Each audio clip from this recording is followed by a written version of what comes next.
हाँ जी, तो बच्चों ये रहा आपका न्यूमेरिकल नंबर 2.19 जिस पे हम बात करने वाले हैं इनफाइनाइट लाइन चार्ज के ऊपर। ठीक है जी, electric field due to infinite line charge. ये बच्चों हमने इक्वेशन प्रूफ की हुई है इसकी।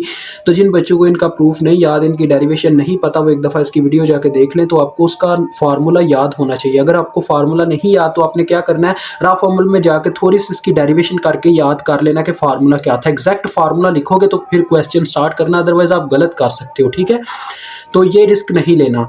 देखो बच्चों, वो क्या कहता है, an infinite line charge has a linear charge density.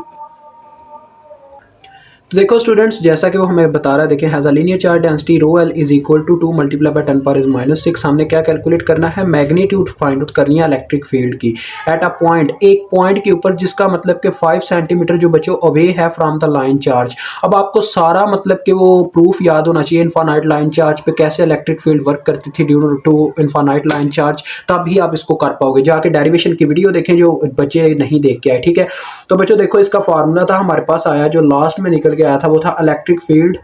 अभी मैं इसको वेक्टर फॉर्म में लिखूंगा, electric field is equal to rho L over 2 pi epsilon naught, साथ में था अपना रेडियस, और इसके साथ था बच्चों अपना ए वाई हमने लिखा था क्योंकि वाई एक्सिस के लॉन्ग था, तो डेट्स वाई यहाँ पे ए वाई आ गया। ठीक है, ये वेक्टर था हमारा, लेकिन अब हमने वेक्टर यहाँ पे पुट नहीं करना, हमने असल में बात करनी है सिंपल मैग्नीट्यूड की। तो मैग्नीट्यूड की बात करेंगे बच्चों, लेकिन उससे पहले हम इसका मतलब के बात कर लें हमें क्या क्या डाटा दिया गया। देखो बच्चों, डाटा के अंदर हमें दिया गया जी, एक तो रो एल की वैल्यू बच्चों कितनी दी गई है, rho L is equal to दिया गया हमें 2 multiply by 10 power is -6 coulomb per metre. ठीक है, एक तो ये चीज हो गई। उसके बाद बच्चों देखो, जो इसने कहा है ना कि कैलकुलेट करें मैग्नीट्यूड तो हमने इसकी कैलकुलेट करनी है, लेकिन देखें वो पॉइंट, वो कहता है at a point 5 centimetre away from the line charge से पता क्या मतलब है, यानी कि ये ओरिजिन की बात कर रहे हैं, यानी कि वो जो आपने उस पॉइंट के ऊपर जो इलेक्ट्रिक फील्ड लग रही है वो आपने मालूम करनी है जो 5 सेंटीमीटर अवे है ओरिजिन से। और आपको पता है वो पॉइंट कौन सा होता है, जिसे हमने पी के नाम से मेंशन किया था। लिहाजा यहाँ पे पी आपको पता है, मैंने ये चीज भी आपको मेंशन करके दिखाई थी, पी हमने वाई एक्सिस पे रखा होता है, डेट्स वाई हमारे पास इस तरह से उसकी मतलब के एक्सिस होते हैं, पी 0 और सेंटर में वाई की वैल्यू होती है। और क्योंकि बच्चों हम y एक्सिस के अलॉन्ग सिर्फ डिस्टेंस कवर कर रहे होते हैं और सिर्फ y की वैल्यू आ रही होती है, तो आपको पता है ये किस मतलब के स्टाइल में लिखा जाता है, पहले x की वैल्यू, फिर y की वैल्यू, फिर z की वैल्यू, क्योंकि ये 3 डायमेंशनल हमारे पास प्रोग्राम होता है। तो डेट्स वाई देखो बच्चों, जो सेंट्रल वैल्यू होगी ना वो होती है रेडियस की value, which is the value of y axis. मतलब कि हमने y एक्सिस में 5 सेंटीमीटर का डिस्टेंस कवर किया, वो ये हमसे कहना चाह रहा है, और वो रेडियस की वैल्यू होती है। डेट्स वाई यहाँ से हमें रेडियस की वैल्यू मिल गई।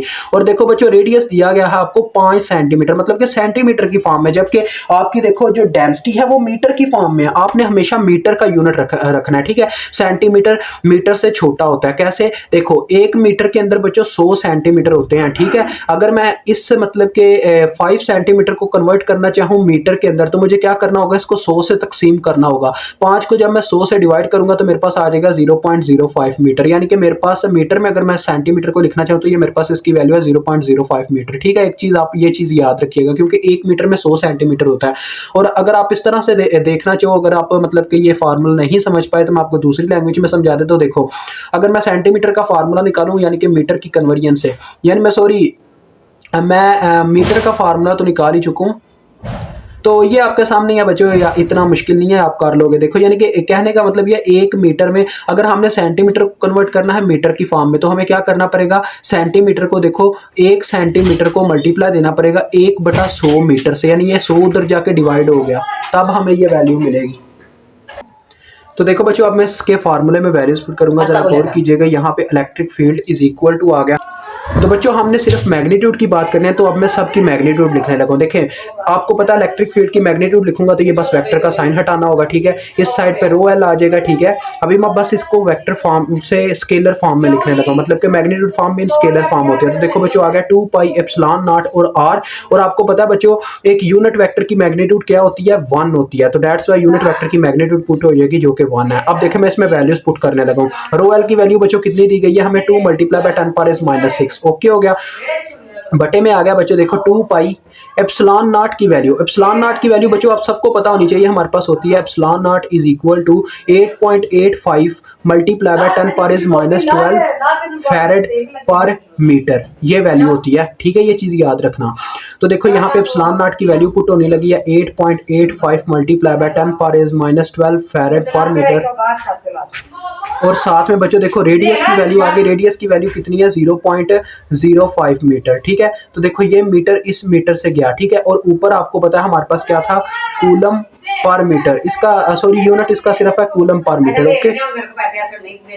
तो बच्चों देखो मैंने इन सबको सॉल्व कर लिया, तो मेरे पास क्या आ रहा है 719,344.37। अब इस इशारिये को अगर मैं पीछे लेके आना चाहूँ, देखो 1 2 3 4 5 और 6 यानी कि 0.72 मेगा मैं इसको लिख सकता हूँ इलेक्ट्रिक फील्ड को, ठीक है। तो यहाँ पे आपने मेगा की फॉर्म में लिख लेना, यानी कि 0.72, ठीक है, और साथ में आपने लिख देना मेगा। और आपको अब बताता चलूँ बच्चों, इसका यूनिट अभी आपको देखने को क्या मिल रहा है, कूलम पर फैरेड मीटर, ठीक है। और इसको हम मतलब कि ऑसिलेशन वगैरह और इसमें पुटिंग वगैरह करेंगे तो इलेक्ट्रिक फील्ड का ही यूनिट आ जाएगा। और ये आप वैसे ही याद रख सकते हो कि इलेक्ट्रिक फील्ड का यूनिट क्या होता है हमारे पास, न्यूटन पर कूलम, ठीक है। अगर आप इसको बच्चों इस फॉर्म में लिखोगे ना तो ये ज्यादा मतलब कि सही लगेगा, मल्टीप्लाई बाय 10⁻6, ठीक है, इस फॉर्म में ज्यादा सही रहेगा। मेगा की फॉर्म में ये थोड़ा अजीब लग रहा है, मुझे तो अजीब लग रहा है, आपको पता नहीं अब कैसा लगता है, तो ये ठीक है। तो यहाँ पे ये देखिए आपका ये क्वेश्चन डन हो गया।